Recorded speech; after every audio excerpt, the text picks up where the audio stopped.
our warehouse. Yeah, welcome. So can you tell us a bit more about this place? Okay, so this place, we call it the boomerang because it's actually shaped more or less like a boomerang.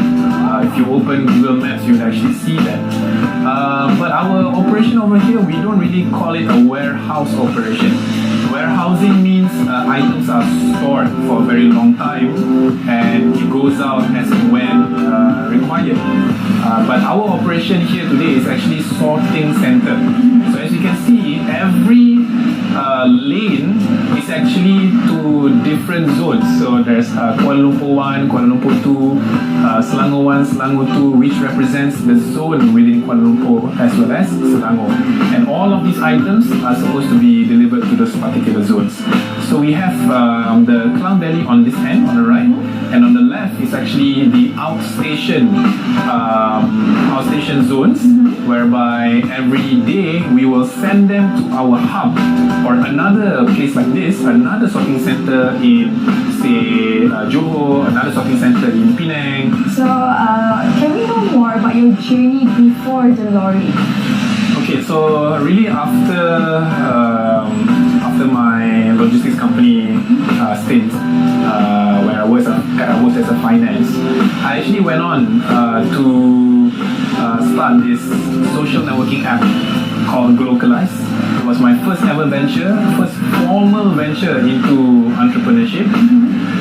The whole idea was an app for foreigners, for expats to come together and sort of socialize. And that was the original intended idea. But I guess our execution was a bit poor. So the customers or the users that we attracted, first of all, was not many. Second of all, we attracted the wrong type of users. So which means we actually did not experiment properly when we did that particular app. We just thought that we knew everything. We just straight away launched without doing any experimenting, and then I guess we failed. So during that moment, we're talking about 2013, I was actually finding myself. So Localize didn't work out. So I actually did a lot of different random things. I did e-commerce with my wife, selling baby clothing. I did PowerPoint presentations for people, a bunch of random jobs. So I was not in a good place. In fact, I always tell people that during this time, 2013, early 2014, I actually hated going to public social gatherings. You know, because social gatherings, right, they will ask you one question. What are you doing now? What are you doing now? So I don't know what to explain at that time. I was actually a bit embarrassed about myself. So it is during this dark period, during this troubling period, I always share a lot of things to my wife. Whatever that I told you earlier with regards to not being happy to go to social events, I shared with her because I really didn't know what to say. Right? It was not a very proud moment. But of course, that plus try to seek refuge, in terms of spirituality is also something important to me.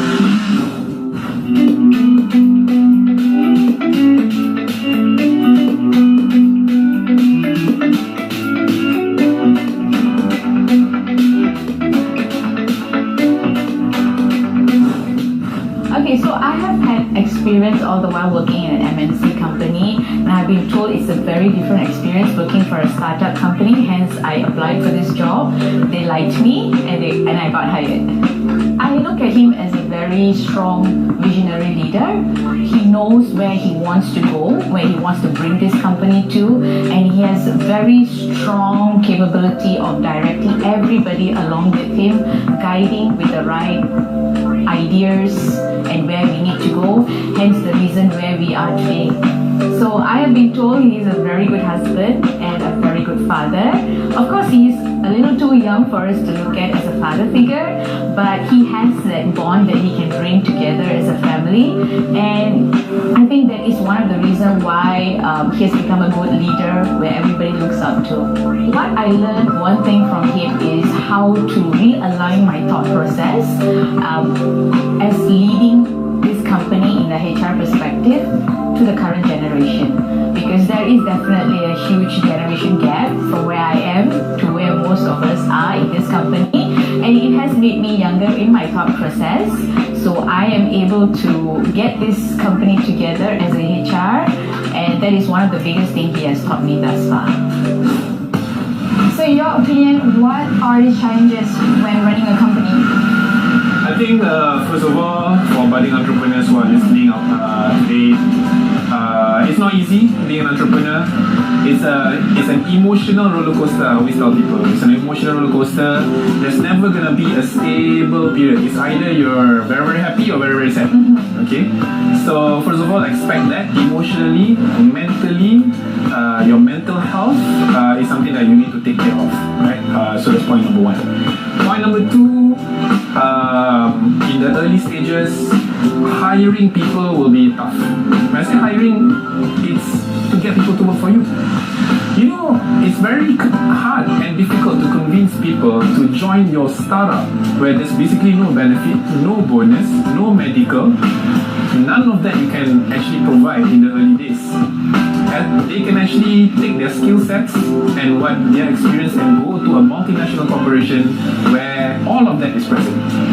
So you gotta really convince these people who want to join you why they should join you beyond money and beyond incentives.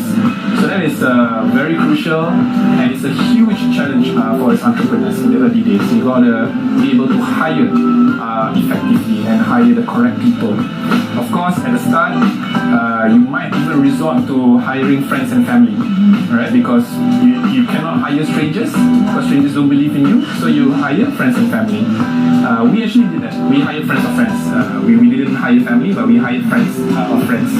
But over time, we actually have a structure. We have team members who are complete strangers. We don't have friends or friends to work with us. And of course, the third challenge is to grow the business, to grow revenue. This requires a lot of experimentation in terms of your product, in terms of your marketing, your messaging to the people.